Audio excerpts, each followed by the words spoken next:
இந்த கரூரில் நடைபெற்று இருக்கிற துயரத்திற்கு காரணம் யார் என்பது தலைப்பு.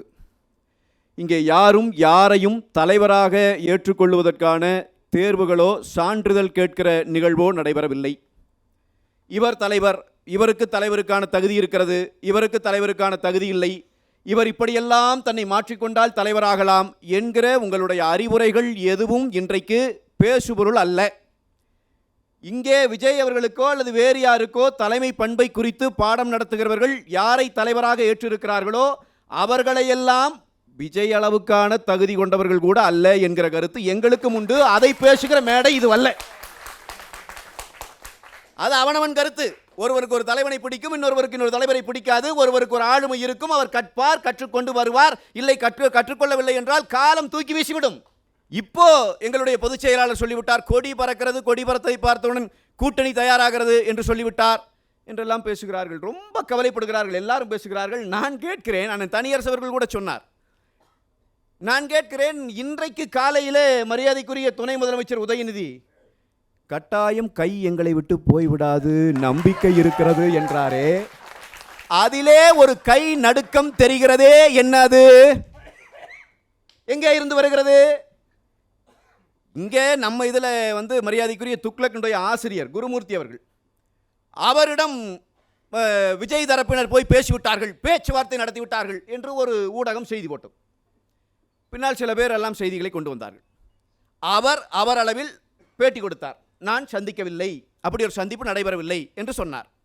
அவர் மறுத்துவிட்டார், அவர் சந்தித்த ஆதாரங்களும் இல்லை, ஆனாலும் செய்தி போட்டார்கள். நான் கேட்கிறேன், சம்பவம் நடந்த அடுத்த நாளே ராகுல் காந்தி பேசினாரே, என்ன பேசினார் என்று இன்றைக்கு வரைக்கும் ஒருவருமே சொல்ல மறுக்கிறீர்களே, இது என்ன ரகசியம்?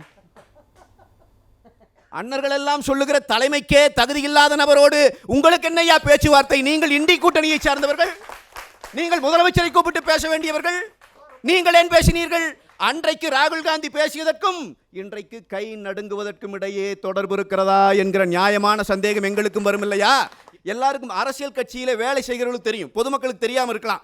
ஆனால் நாங்கள் கொண்டு போய் ஒரு அனுமதியை எழுதி கொடுக்கிற போது காவல் நிலையத்தில் எவ்வளவு பேர் வருவார்கள் என்பதை நாங்கள் சொன்ன பிறகு தனித்தனியாக ஒவ்வொரு நகர செயலாளரை, ஒவ்வொரு பகுதி செயலாளரை, ஒவ்வொரு கிளை செயலாளர் வரைக்கும் ஐஎஸ் தொடர்பு கொள்வார், உளவுத்துறை அதிகாரி தொடர்பு கொள்வார். சார் எத்தனை வண்டி வருது, சார் எத்தனை பேர் போகிறீங்க, நாங்கள் சொல்கிற கணக்கை மட்டும் எடுத்துக்க மாட்டார்.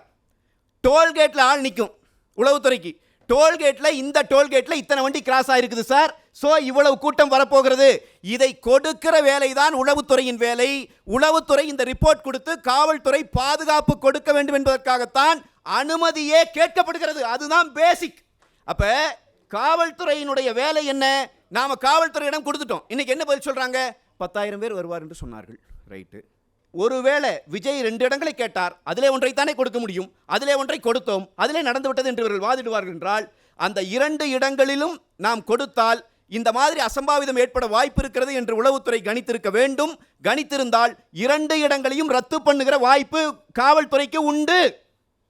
ஏன் நாம் அதை யாருமே பேச மாட்டேங்கிறோம்? விஜய் நேரம் கழிச்சு வந்தார். விஜய்க்கு கொடுக்கப்பட்ட நேரம் என்ன சொல்லுங்க? அனுமதி நேரம் என்ன? 3 to 10. 3 to 10 அனுமதி நேரம் கொடுத்தது யார்? காவல்துறை. நீங்க ஏன் 12 மணிக்கு அறிவிச்சீங்கன்னு கேக்குறாங்க. நான் வர்றேன். 3லிருந்து 10 வரைக்கும் அனுமதி கொடுத்தாச்சா? இந்த அனுமதி கொடுத்த இந்த நேரத்திற்குள் விஜய் 2:59 வந்து கலவரம் செய்திருந்தால் விஜய் குற்றவாளி. 10:01 வந்து கலவரம் செய்திருந்தால் குற்றவாளி. 3லிருந்து 10 வரைக்கும் முழுமையான நேரமும் பாதுகாப்பு கொடுக்கிறேன் என்று காவல்துறை உத்தரவு கொடுத்திருக்கிறது. அப்புறம் தாமதமாக வந்தார்னா அப்ப முதல் நாளே என்ன நரேட்டிவ் செட் பண்றீங்க? அவர் லேட்டா வந்தார்.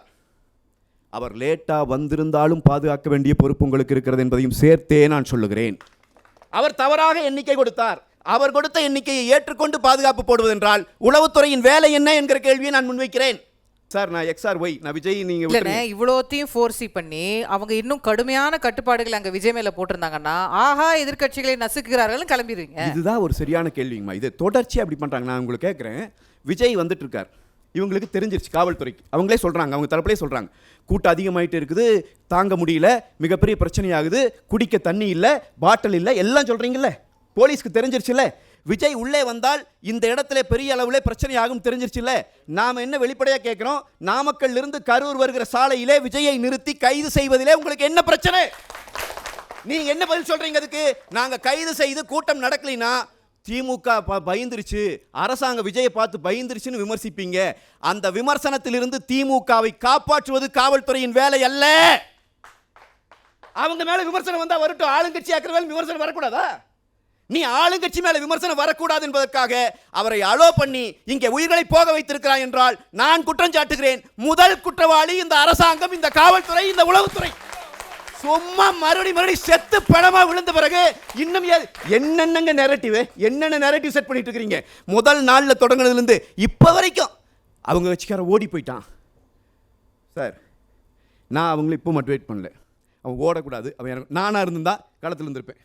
எங்க பொதுச் செயலாளர் இருந்திருந்தாரு, தெருவுக்கு போயிருப்பார். ஆமாம் சத்தியம், நாங்கள் அந்த மக்களோடு தான் நின்றுப்போம். இப்படி ஒரு துயரம் நடந்தால் விட்டு போகல. ஆனால் அவர் விட்டு ஓடியதுதான் இந்த குற்றம் நடைபெற்றதுக்கான காரணமா? கேள்வி எது, உங்கள் பதில் எது? அப்படின்னா நீங்க இதை டைவர்ட் பண்ண விரும்புறீங்க. இப்போ எனக்கு முன்னாடி அண்ணன் தனியரசு அவர்கள் பேசுகிற போது ஐயா துக்ளக் ரமேஷ் ஐயா சொல்லியே பேசினாங்க. பாட்டிலுக்கு 10 ரூபான்னு பாடினது உண்மை, 10 ரூபா பாலாஜின்னு பாடலை. அண்ணன் தான் அதை சொல்கிறார், அண்ணன் தான் சொல்கிறார். அந்த பாட்டை பாருங்க, பாடலை. முன்னாடி பேசின அண்ணனும் சொல்கிறார், தனியரசு எப்படி பேசினாரு, அந்த சந்தேகத்தை நீங்கள் உருவாக்கி விட்டீங்களேங்கிறாரு. நாங்கள் யாரும் உருவாக்கல.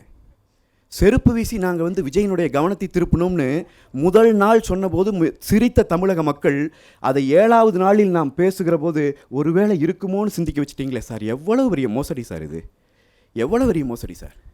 உங்கள் கையில் இருக்கிற அந்த உங்களுடைய வலிமையை பயன்படுத்தி நீங்கள் என்ன வேணாலும் செய்வீங்களா சார் தமிழ்நாட்டில்?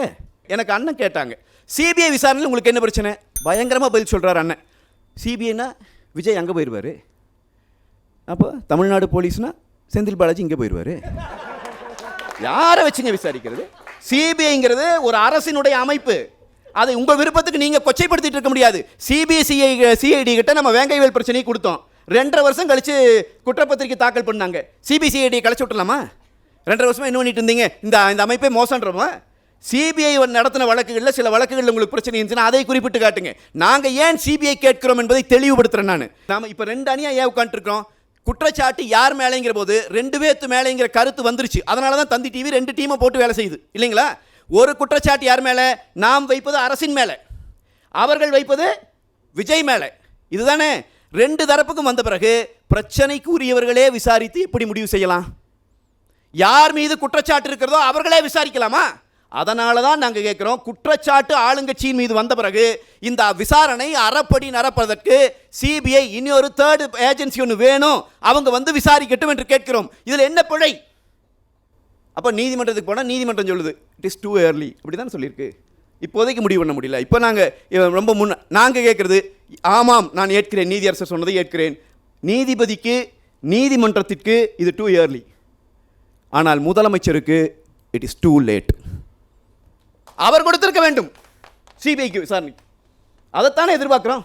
அண்ணன் சொன்னார், எடப்பாடி பழனிசாமி அவர்களை விஜய் ஒரு தலைவராகவே நினைக்கவில்லை. நாங்கள் என்ன சொல்கிறோம், இந்த மாதிரி கருத்துக்களை எல்லாம் அதிமுக நாங்கள் அதை சொல்ல விரும்பல, ஒரு தூசாக கூட நாங்கள் மதிப்பதில்லை. விஜய் சொன்னது உண்மை. சண்டை டிவிகேவுக்கும் டிஎம்கேவுக்கும் தான், போட்டி 2 பேர்த்துக்கும் தான் சொன்னார். அன்றைக்கே நாங்கள் சொன்னோம், ஆமாம் 2ஆம் இடத்திற்கான போட்டி அவங்க 2 பேர்த்துக்கு தான். நாங்கள் ஏங்க கவலைப்படணும்? ஏங்க அண்ணா திராவிட முன்னேற்ற கழகம் 26 ஆட்சி அமைச்சாச்சு. இன்னைக்கு இவங்க கேட்குறாங்க, விஜய் அவர் தான் உங்களை ஆட்சி கட்டிலுக்கு கொண்டு போக வேண்டுமா, அவர் பின்னால் போகிறீர்களே. நாங்களா இப்போ நாங்கள் என்ன சொன்னோம்னா, திமுகவை இந்த மண்ணிலே இருந்து அவருடைய ஆட்சியை அப்புறப்படுத்த வேண்டும்.